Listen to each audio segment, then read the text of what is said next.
El día que hizo temblar al mundo. El día que Estados Unidos quedó traumatizado y humillado. Terrorismo de dimensiones hasta ahora desconocidas.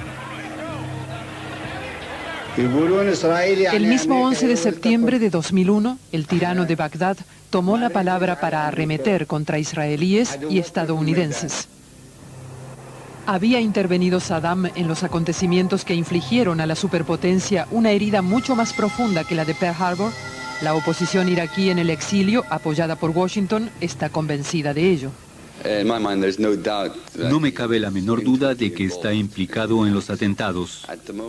Hasta ahora solo hay indicios, pero estoy seguro de que pronto habrá pruebas concretas que demostrarán su participación. En Washington se aclama cada vez más alto derrocar a Saddam. Mohammed Atta, uno de los pilotos suicidas del 11 de septiembre, tenía vínculos con Irak. Hay informes en los que aparece que el señor Atta, en la época que vivía en Hamburgo, viajó al menos en 2 ocasiones a Praga, donde se entrevistó con agentes secretos iraquíes. Era el mismo señor Atta que en Florida se informó sobre aviones fumigadores, un método apropiado para rociar con carbunco u otras armas biológicas. ¿Pero qué buscaba Atta en Praga? ¿Armas biológicas? ¿Instrucciones para los atentados del 11 de septiembre? Es algo que se desconoce hasta la fecha. Yo mismo fui agente secreto durante muchos años. Como agente secreto no dejas pasar ningún encuentro, pues cada contacto es una potencial fuente de información. Un agente iraquí se encontró, pues, con Mohammed Atta. Esto no demuestra que Irak tenga la menor responsabilidad en lo ocurrido el 11 de septiembre, ni por asomo. Pero no solo hubo contactos entre Irak y Al-Qaeda en la embajada iraquí de la República Checa.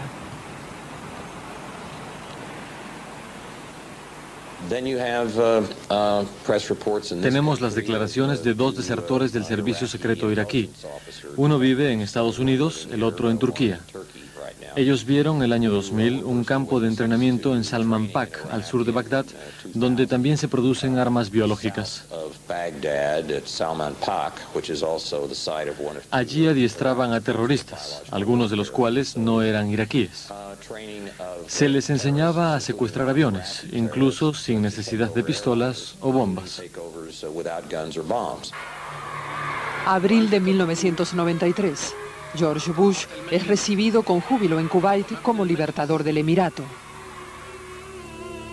En este jeep fue colocada una bomba destinada al expresidente, gran enemigo de Saddam. El atentado no llegó a cometerse.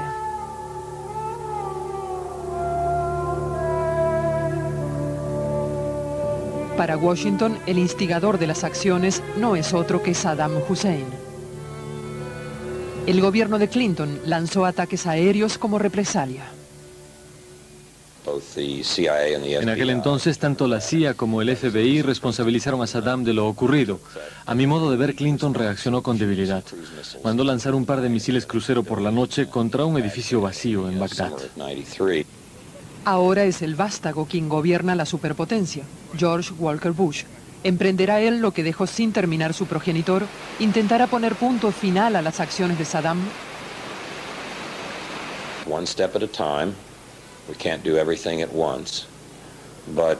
Paso a paso. No podemos hacerlo todo de una sola vez. Pero en el pasado, cada vez que se despertó al gigante durmiente que es Estados Unidos, este salió vencedor. En el siglo XX tuvimos que enfrentarnos a poderosos enemigos.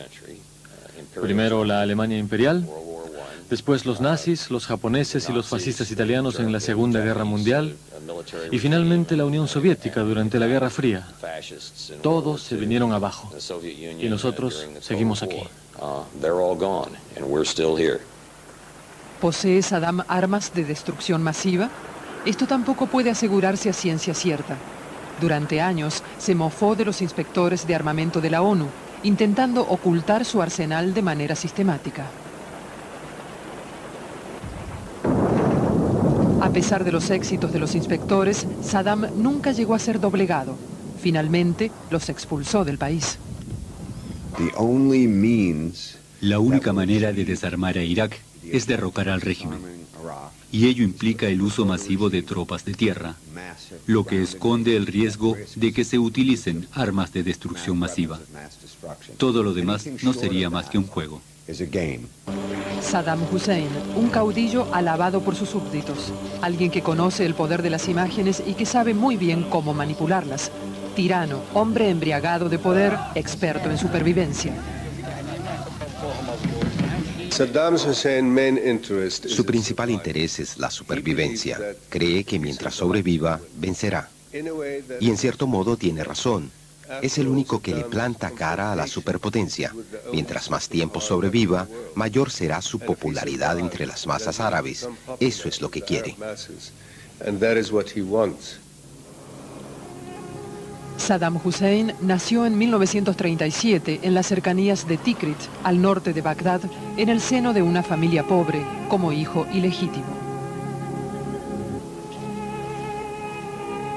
Según la leyenda, siendo niño se fue a Bagdad, impulsado por el hambre de formación. Saddam es también un niño de la calle.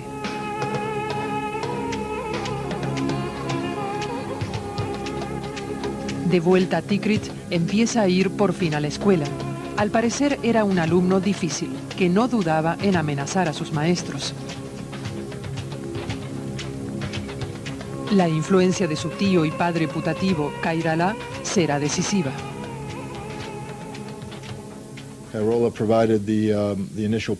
Khairallah fue quien inició a Saddam en las lides políticas. Fue quien le enseñó la importancia de la familia en la política.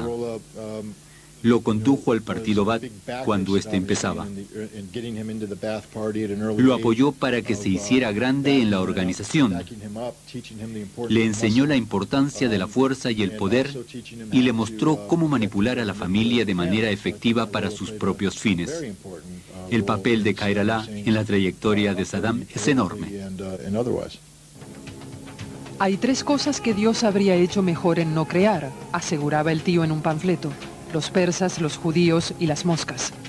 Pero lo más importante que aportará el tío al hijo adoptivo es la mentalidad tribal.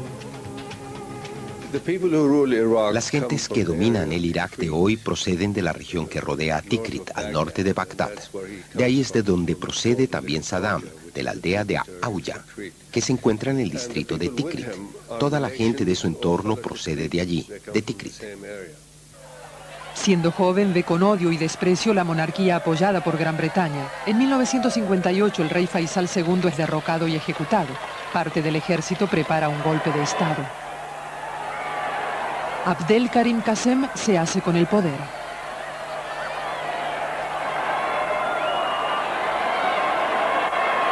En la clandestinidad acecha el partido opositor Ba'ath, una agrupación nacionalista y contraria al fuerte influjo que Occidente ejercía sobre la región en aquella época.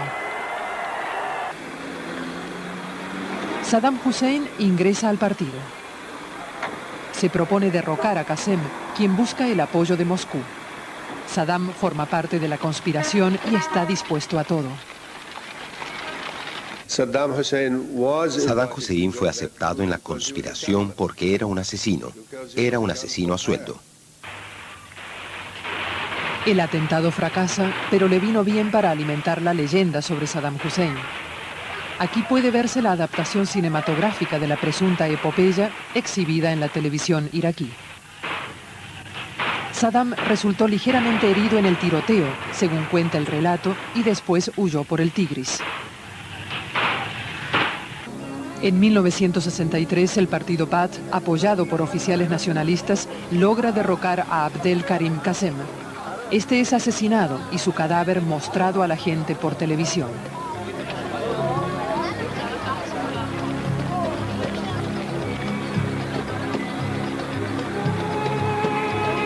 Buenas noticias para Saddam Hussein, quien puede regresar a Bagdad.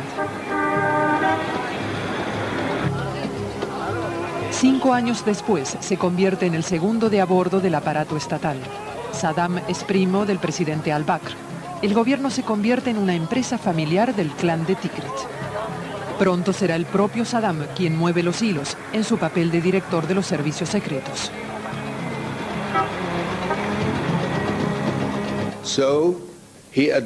Se sirvió de los servicios secretos y los fortaleció cada vez más. Poco a poco fue introduciéndose en los círculos del ejército, aumentando su cercanía a los mismos. Ello le llevó largos años. Saddam muestra claramente lo que les espera a sus enemigos, la muerte irremisible.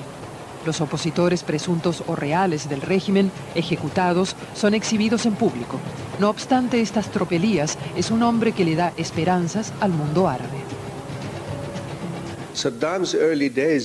Los primeros años de Saddam fueron muy prometedores. Tenía planes. Llevó al país hacia adelante, lo hizo desarrollar. Luchó contra el analfabetismo, impulsó la agricultura y estaba interesado en la tecnología moderna. Era un símbolo de esperanza. Irak cuenta con un extraordinario caudal petrolífero. Saddam se sirvió ya en la década de los 70 de los petrodólares para el rearme sistemático de su país. Su propósito es convertir a Irak en una superpotencia árabe moderna. Compra armas primero a los soviéticos y después a Occidente, sobre todo en Francia. Saddam Hussein con Jacques Chirac, en aquel entonces primer ministro galo, en Bagdad. Corría el año 1974. Occidente pensaba que al venderle armas a Irak aminoraba la influencia rusa, por lo que trató de acercar al país a su órbita de influencia. Lo hizo vendiéndole armas. Francia construye en Irak un reactor nuclear destruido poco después por Israel. Saddam pretende elaborar armas atómicas para estar a la altura de los odiados israelíes. Uno de los sueños del mundo árabe.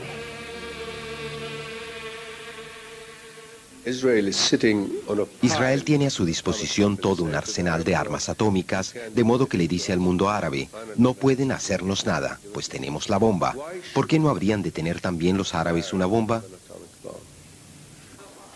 En 1979 dimite al-Bakr. Saddam ha alcanzado su meta.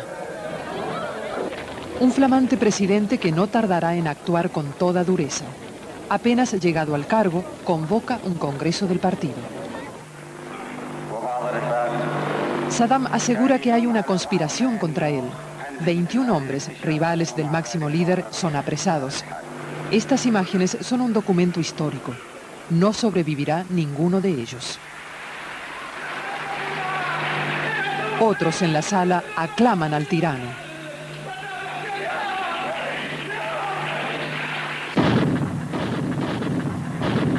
En 1980, Saddam inicia una guerra asesina contra Irán. Ahora es Estados Unidos el que lo abastece abiertamente con armas.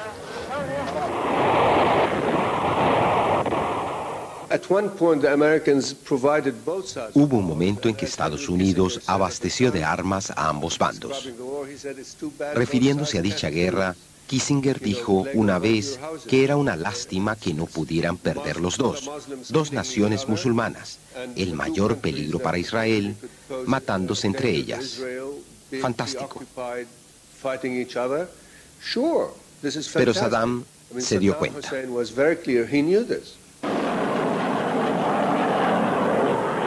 Se utilizan misiles de gas tóxico para detener al enemigo. La tecnología necesaria para producir componentes químicos también la adquirió Saddam en Occidente. 500.000 de personas perecen en la Primera Guerra del Golfo.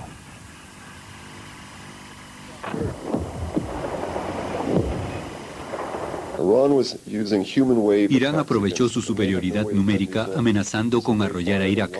Irak no tenía modo de oponerse a no ser con armas químicas. Estas fueron lanzadas en 101.000 ocasiones. 1988, Halabja, al norte del país, territorio kurdo. Saddam Hussein ordena emplear gas tóxico contra su propia población, temeroso de que ésta se rebele contra él.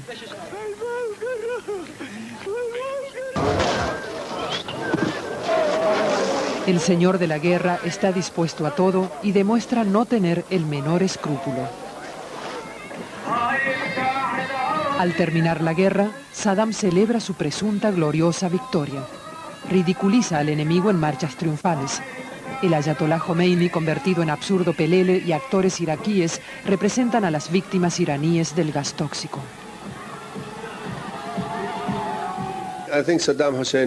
Creo que en cierto modo Saddam Hussein ganó la primera guerra del Golfo. Le paró los pies a Khomeini. Fue Khomeini quien pidió la paz y aceptó el armisticio. Pero después vinieron los problemas para Saddam. No tenía nada que ofrecerle a su pueblo y este no recibió nada de dicha victoria.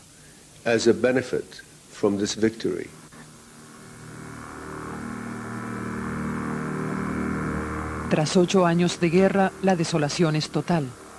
El pueblo vive en la miseria y Saddam Hussein está arruinado. Su endeudamiento era enorme. De nuevo se vio obligado a pedir dinero a Kuwait y Arabia Saudí, quienes le habían prestado miles de millones de dólares para la guerra contra Khomeini. Quería más dinero todavía, pero ya no le querían dar nada más. La guerra terminó y ya no corrían peligro alguno. 2 de agosto de 1990. Invasión a Kuwait. El Emirato no puede ofrecer resistencia alguna. Las tropas de Saddam se dedican al saqueo. Saddam pretende recuperar lo que considera merecer. A fin de cuentas ha sido él, en nombre del mundo árabe en su conjunto, quien ha derrotado a los grandes enemigos iraníes. Pero en esta ocasión casi todo el mundo está en su contra. La ONU condena la invasión y se forma una coalición anti-Saddam que cuenta con el apoyo de 26 naciones. La mayoría de los países árabes participan en ella. Este y oeste tiran de la misma cuerda. Enero de 1991, la coalición contraataca. Estados Unidos dirige la alianza que cuenta con una superioridad militar más que evidente.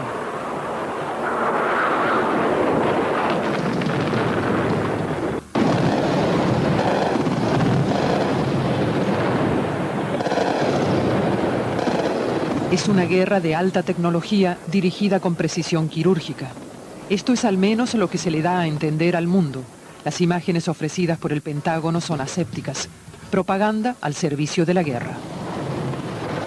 Los misiles de Saddam hacen blanco en Tel Aviv. Los daños no son demasiado graves. En Israel se desata un verdadero pánico ante la posibilidad de que Saddam lance gases tóxicos sobre su territorio. Pero al final no se sirve de ello, pues Estados Unidos amenaza con represalias nucleares. La infantería de Estados Unidos invade Kuwait.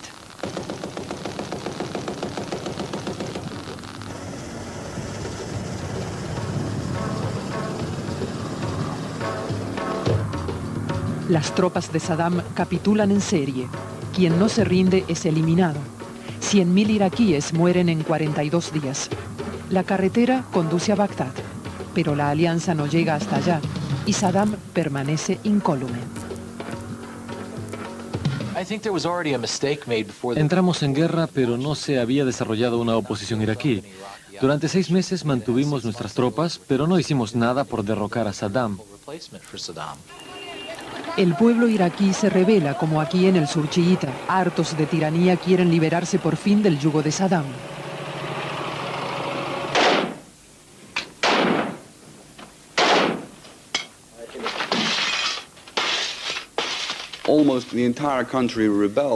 Casi la totalidad del país se rebeló. Yo hablé con oficiales que estuvieron en Bagdad. El gobierno estaba dividido. Todos esperaban que las tropas de la coalición entraran a Bagdad, pero nunca llegaron.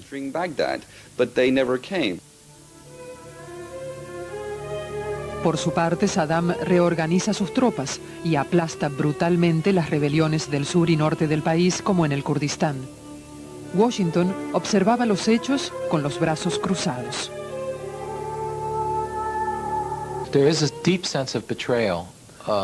Muchos iraquíes se sienten profundamente engañados por Estados Unidos. Llamamos a la revolución en Irak en 1991 y después no prestamos ayuda. Por el contrario, cambiamos de bando y permitimos a Saddam que se sirviera de su fuerza aérea para aplastar la rebelión. ¿Las razones para la actitud de la superpotencia? Se temía que Irak pudiera dividirse, que se separaran los chiitas del sur y que los kurdos del norte pudieran aspirar a la autonomía. Esto habría producido problemas tanto en Siria como en Irán. Pero estos temores no son nada en comparación con el peligro inherente al régimen de Saddam hoy en día. En 1996, Washington planea el derrocamiento del tirano, apoyado por círculos del ejército iraquí que tenían contactos con la CIA. El plan era asesinar a Saddam. En Bagdad, los servicios secretos iraquíes vuelven a mostrarse en plena forma y truncan el plan. Más de 70 conspiradores son ejecutados. Un fiasco. Oí que llamaron al cuartel general de la CIA en Langley con los propios teléfonos de la CIA que habían confiscado. Fue alevoso y una humillación increíble. A principios de 1998, Saddam Hussein acusa a los inspectores de armamento de la ONU de actuar como espías al servicio de Estados Unidos. El secretario general de la ONU, Kofi Annan, media en el conflicto. Pero a fines de año, Saddam expulsa sin más a los inspectores de Irak. De nuevo se siente victorioso.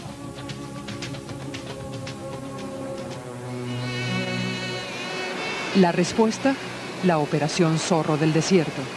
Británicos y estadounidenses llevan a cabo un ataque aéreo de 4 días donde caen innumerables bombas sobre Irak. También se ven afectados objetivos civiles y se producen numerosos heridos. Pero el dictador se mantiene firme en su puesto.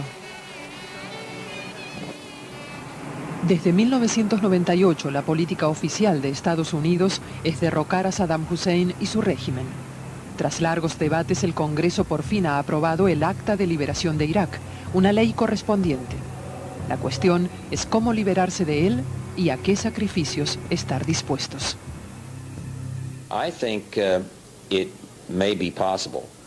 Creo que será posible debilitar su régimen e incluso sustituirlo por otro, al apoyar rebeliones en el norte y el sur del país con la Fuerza Aérea.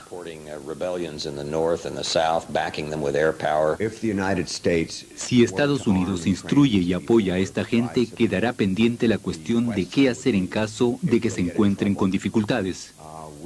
¿Estamos dispuestos a enviar nuestra Fuerza Aérea y tropas de tierra para ayudar a los rebeldes? Pues está claro que se encontrarán con dificultades. Las tropas de Saddam Hussein son más fuertes que todos los rebeldes juntos. Hasta la fecha, Saddam sigue considerándose el héroe invicto de siempre. Ha sobrevivido a las guerras, las crisis y los complots. Probablemente siga teniendo en su posesión armas de destrucción masiva y siga plantándole cara a la superpotencia. Pero tal vez sus sueños de victoria eterna no sean más que una mera ilusión. Puede que sus días estén contados, y es que la intención del enemigo de poner punto final a su biografía crece, aunque también crezca la resistencia internacional contra una nueva guerra en Irak.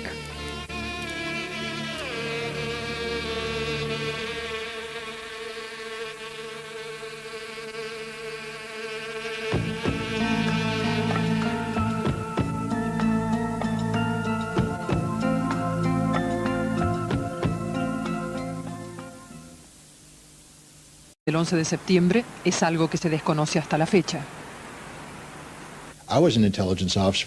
Yo mismo fui agente secreto durante muchos años.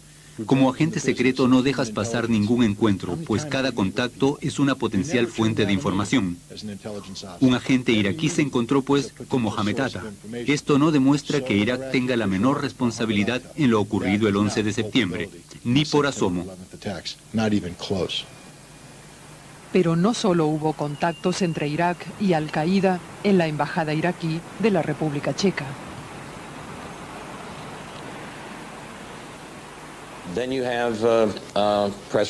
Tenemos las declaraciones de 2 desertores del servicio secreto iraquí. Uno vive en Estados Unidos, el otro en Turquía. Ellos vieron el año 2000 un campo de entrenamiento en Salman Pak, al sur de Bagdad, donde también se producen armas biológicas.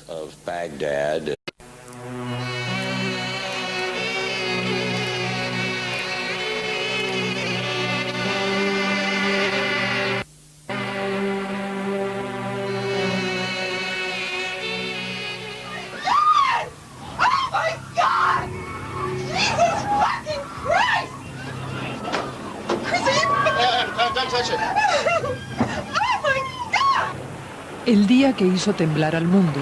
El día que Estados Unidos quedó traumatizado y humillado. Terrorismo de dimensiones hasta ahora desconocidas.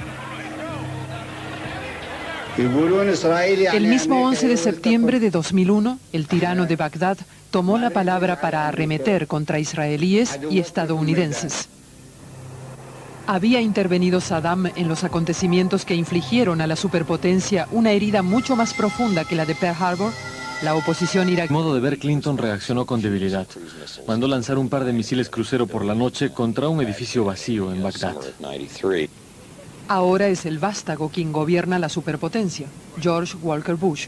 ¿Emprenderá él lo que dejó sin terminar su progenitor? ¿Intentará poner punto final a las acciones de Saddam?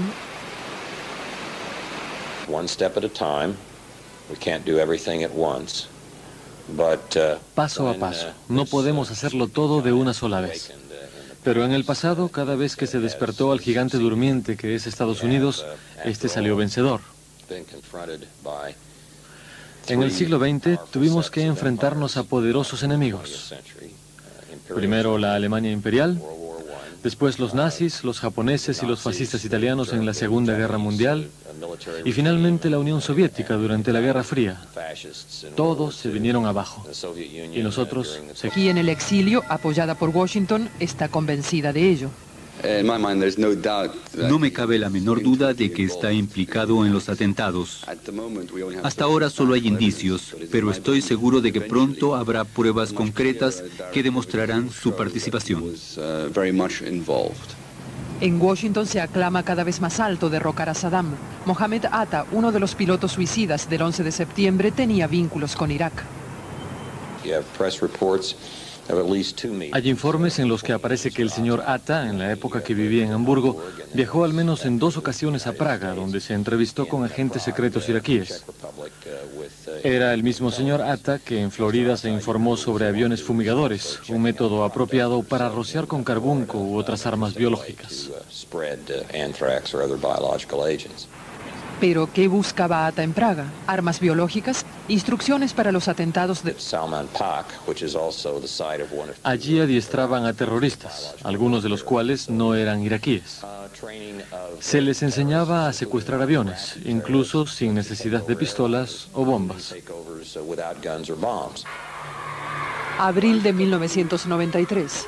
George Bush es recibido con júbilo en Kuwait como libertador del Emirato. En este jeep fue colocada una bomba destinada al expresidente, gran enemigo de Saddam. El atentado no llegó a cometerse.